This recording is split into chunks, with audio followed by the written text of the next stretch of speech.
من میخوام فیلم بگیرم، تو کارتو بکن. تو مگه رپری کلاتو اینجوری میذاری؟ تو مگه رپری کلاتو چرا کج میذاری؟ آره.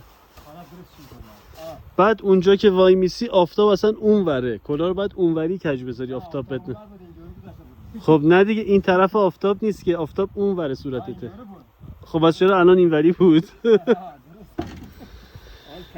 رحمت بالا رو نگاه کن. خب تو الان اینجا معمار کیه؟ توی یا آیت؟ آیت معماره، پس چرا من با تو حساب کتاب میکنم؟ با آیت میگه پول حالا حساب کتاب با اون میکنه، پول از من آیت میگیره. آره آیت؟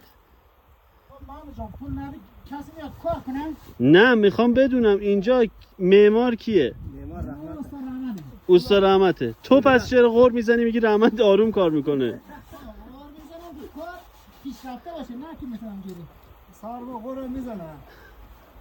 کار پیشرفته باشه بهتر نیست به نظر من. رحمت خیلی کنگوشاده، انگار روزمزده. بیا زودتر اینجا بیا آقا زودتر بیا. نرم عبدالله رو صدا میکنی؟ آره رحمت با خیرالله قهره. عبدالله رو صدا میکنه.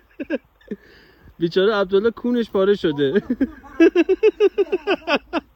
پول ماداری قیمت مهندسه. پول ماداری قیمت. من با شرم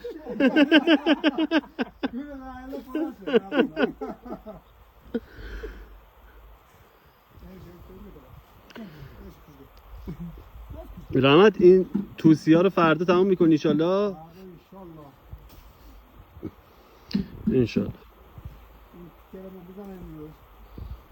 فردا آید این نقش 3 تا 4 تا نقشی کنم، 4 تا نقشی کنم.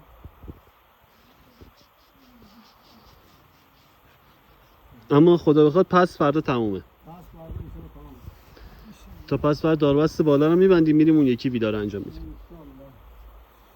حالا عبدالله تو شانس رو نه عبدالله کونش پاره شده. تو چون تو با خیرالله قهری، کار خیرالله هم باید عبدالله بیچاره بکنه.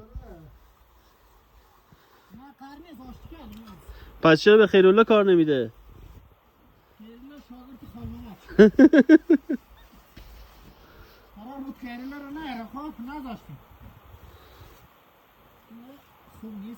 نه بچه محلی این حرفا چیه؟ جفتتون بچه های خوب درجه 1. ماچ هم کردن؟ او؟ آره خیرالله ماچ هم کردیدم دیگه رو؟